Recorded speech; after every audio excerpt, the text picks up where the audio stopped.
ఎండలో నుంచి ఒక్కసారిగా నీడలోకి వెళ్ళినప్పుడు కాసేపు కళ్ళు బైర్లు కమ్మడం, అంతా చీకటిగా అనిపించడం మనకు అనుభవమే. అయితే సాధారణ పరిస్థితుల్లోనూ కళ్ల ముందు తరచుగా చీకట్లు కమ్మేస్తుంటే, తలంతా తిరుగుతున్నట్లుగా ఉంటే, నేల జారిపోతున్నట్లుగా అనిపిస్తుంటే, కొన్ని సెకన్ల పాటు ఏమీ కనిపించకుండా పోతే, ఏదో బలం తక్కువైందనో, నరాల బలహీనతనో సరిపెట్టుకోకుండా వెంటనే డాక్టర్ని సంప్రదించాలి. ఎందుకంటే కళ్ల ముందు ఆవరించే చీకట్లను మన శరీరం మనకు చెప్పే డేంజర్ సిగ్నల్గా భావించాలి. మంట కనిపించకముందే పొగ వస్తుందన్నట్టుగా కళ్ల ముందు చీకట్లు కమ్ముకోవడం వెనుక కూడా ఎన్నో కారణాలు ఉండొచ్చు. కళ్ల ముందు చీకట్లు కమ్ముకోవడానికి వెనుక కారణాలు, వాటికి పరిష్కార మార్గాల గురించి డాక్టర్ని అడిగి ఇప్పుడు తెలుసుకుందాం.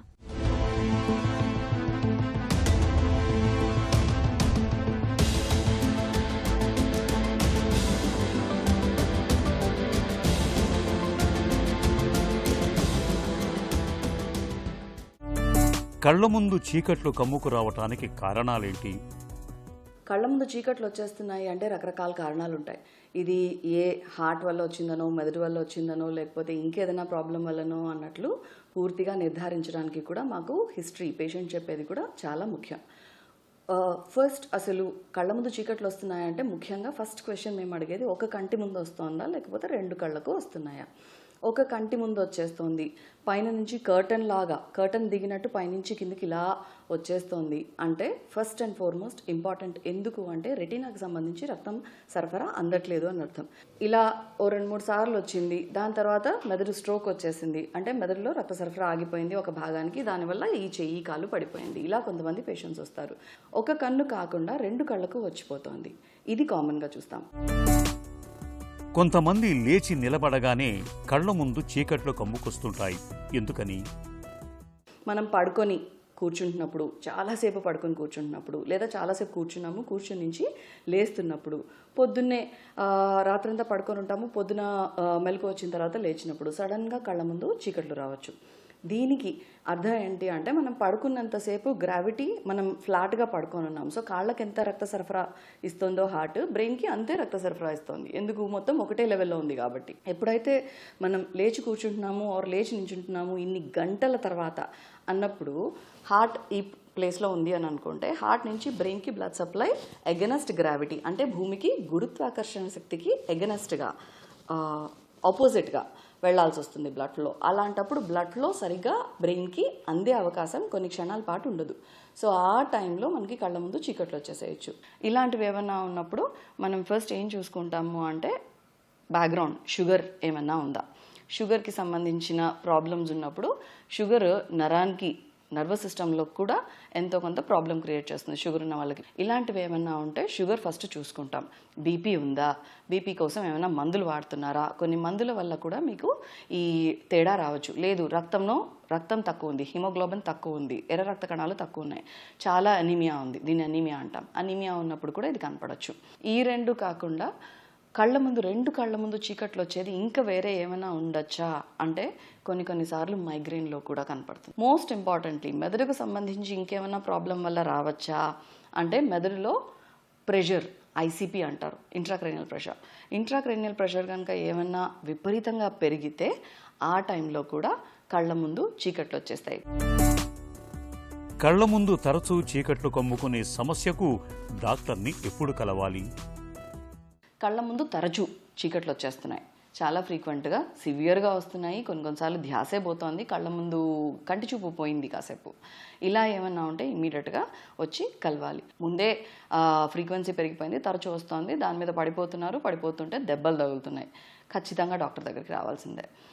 ఇలా కాకుండా కళ్ళ ముందు చీకట్లు వస్తున్నప్పుడు తలనొప్పి వస్తుంది, తలనొప్పితో వాంతులు ఉన్నాయి, లేదా చెయ్యి కాలు వీక్ అవుతుంది, తిమ్మిర్లు అవుతున్నాయి, కాసేపు చేతులు పైకి లేపలేకపోతున్నాము, 2 కళ్ళ ముందు అసలు కంప్లీట్గా మాకు మసకలు వచ్చేసాయి, అసలు ఇంకా కాసేపు కాకుండా మళ్ళీ వచ్చేస్తోంది, ఎక్కువసేపు వస్తుంది ఇప్పుడు, ఇలాంటివి ఏమన్నా ఉంటే ఖచ్చితంగా డాక్టర్ని కలవాలి.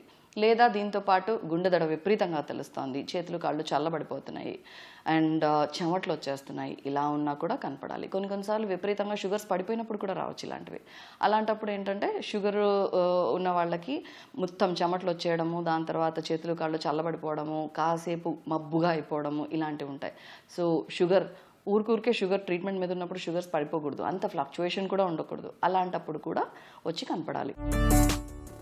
కళ్ల ముందు తరచూ చీకట్లు కమ్ముకుంటున్నప్పుడు ఎలాంటి పరీక్షలు చేస్తారు? ఫస్ట్ మందులు ఏమైనా వాడుతున్నారా, బీపీ షుగర్ ఏమైనా ఉందా, దాని తర్వాత హార్ట్ ప్రాబ్లమ్స్ ఏమైనా ఉన్నాయా, హార్ట్ నుంచి బ్రెయిన్కి బ్లడ్ ఫ్లో వెళ్ళే దారిలో ఆ రక్తనాళాలకు ఏమైనా తేడా ఉందా, బ్రెయిన్కి సంబంధించి ప్రెషర్స్ ఏమైనా తేడా వస్తున్నాయా, ఇవన్నీ పేషెంట్ చెప్పిన హిస్టరీ ప్రకారం ఒకదాన్ని బట్టి ఒకటి. కొన్నిసార్లు ఎంఆర్ఐ బ్రెయిన్ ప్లెయిన్ కాంట్రాస్ట్, దాని తర్వాత ఐసీపీ ప్రోటోకాల్ కింద అంటే ప్రెషర్స్ ఎలా ఉన్నాయో చూసుకోవడానికి కొన్ని ఏరియాస్లో మాకు ఎంఆర్ఐ సెక్షన్స్ చాలా సన్నగా కావాలి, ఆ ఏరియాస్లో సెక్షన్స్ తీసుకుంటున్నామా, ఇవన్నీ కూడా పేషెంట్ చెప్పిన దాన్ని బట్టి ఉంటుంది. కొన్ని చిట్కాలతో చిన్నవన్నీ డీల్ చేయొచ్చు. కొన్ని కేసెస్లో మాత్రం ఈ పరీక్షలన్నీ చేయాల్సి వస్తుంది. చేసుకున్న తర్వాత ఎక్కడా ఏం లేదు అని నిర్ధారించుకొని చిట్కాలు మందులు ఫాలో అవడం, లేదు ఏదైనా ప్రాబ్లం కనబడితే దాని ప్రకారం ట్రీట్మెంట్ ఇవ్వడం జరుగుతుంది. తరచూ కళ్ల ముందు చీకట్లు కమ్ముకుంటున్న వారికి చికిత్స ఎలా ఉంటుంది? పడుకుని ఉన్నారు, మెలకు వచ్చిన వెంటనే కొంచెం ఈ ఎక్సర్సైజెస్ అన్ని చేసుకొని బెడ్ మీద నుంచి లేచి కూర్చొని దిగితే ఈ ప్రాబ్లం రాకుండా అవాయిడ్ చేయొచ్చు. యూరిన్ వెళ్తున్నప్పుడు ప్రాబ్లం వస్తుంది, కూర్చొని చేసుకోవాలి. యూరినేషన్ అనేది ఆ ప్రక్రియ కూర్చొని చేసుకోవాలి.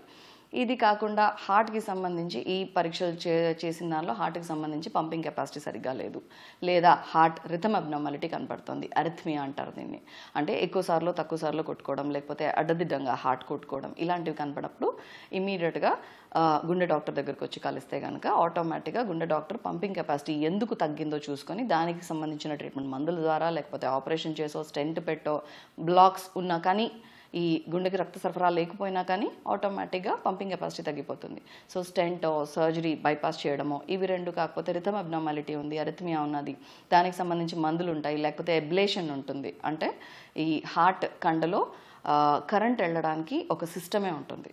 హార్ట్ కూడా కండరమే. సో కండరం పనిచేయాలి అంటే ఒక కరెంట్ వెళ్ళాలి, కండరానికి ఒక సిగ్నల్ పోవాలి. ఆ సిగ్నల్లో తేడా వస్తుంది కాబట్టి ఆ సిగ్నల్ని కరెక్ట్గా మార్చడానికి కొన్ని ఏరియాస్లో అబ్లేట్ చేయడం, ఆ సిగ్నల్ ఉన్న ఏరియాలో కొన్ని తీసేయడం కూడా జరుగుతుంది. ఇలాంటివి చేయాల్సి ఉంటుంది. ఒకవేళ ఇందాక చెప్పుకున్నట్టు ఒక కంటికి సరిగ్గా రావట్లేదు, ఇక్కడ రక్తనాళం బ్లాక్ అయిపోయింది, ఇదే బ్రెయిన్కి సంబంధించిన రక్తనాళం కూడా. మెదడు 4 రక్తనాళాలతో సప్లై అవుతుంది, 4 మేజర్ వెజల్స్, 2 ముందు 2 వెనక. సో ఇక్కడ ఏమైనా బ్లాక్ కనబడుతుంది, దానివల్ల కంటి చూపు డౌన్ అయిపోయింది. సో ఆ బ్లాక్ క్లియర్ చేయాలి. బ్లాక్ ఎలా క్లియర్ చేస్తాము? ఆబ్వియస్గా దానికి స్టెంట్ వేయడం. ఇప్పుడు హార్ట్కి ఎలా స్టెంట్స్ వేస్తారో ఈ రక్తనాళానికి కూడా స్టెంట్ వేస్తాం. దాంతోపాటు హార్ట్కి బైపాస్ ఎలా చేస్తారో ఈ రక్తనాళానికి ఎండాట్రెక్టమీ అంటాం. ఎండాట్రెక్టమీ కూడా చేయాల్సి రావచ్చు. కొన్ని కేసెస్ వర్టెబ్రోబెసిలర్ ఇన్సఫిషియన్సీ అంటారు. వర్టెబ్రోబెసిలర్ ఇన్సఫిషియన్సీ అంటే మెదడుకు సంబంధించి వెనక రక్తనాళాల్లో కూడా బ్లడ్ సప్లై సరిగ్గా రావట్లేదు. దానికి సంబంధించి ఇందాక స్కాన్స్ చెప్పాను, స్కాన్స్లో కనపడుతుంటే వర్టెబ్రోబెసిలర్ ఇన్సఫిషియన్సీకి ఏం చేయగలము? మోస్ట్ ఆఫ్ ద టైమ్స్ వీబీఐ చేస్తున్నప్పుడు వర్టెబ్రోబెసిలర్ ఇన్సఫిషియన్సీ ట్రీట్మెంట్ మందులు, లేకపోతే ఇక్కడ నుంచి పైకి వెళ్తున్నప్పుడు ఇక్కడ బ్లాక్స్ ఉండొచ్చు. అలా బ్లాక్ కానీ, లేకపోతే రక్తనాళం చీరుకుపోవడం కానీ, ఇలాంటివి ఏమైనా ఉంటే దానికి సంబంధించి ఇంటర్వెన్షన్ చేయాల్సి ఉంటుంది. మైగ్రేన్కి ట్రీట్మెంట్. మెదడుకు సంబంధించి ప్రెషర్ విపరీతంగా పెరిగిపోయినప్పుడు ఫస్ట్ మందులతో ప్రెషర్ తగ్గించడానికి చూస్తాం. మందులతో కొన్ని వారాలు నెలలు ఫాలోఅప్ చేస్తాం.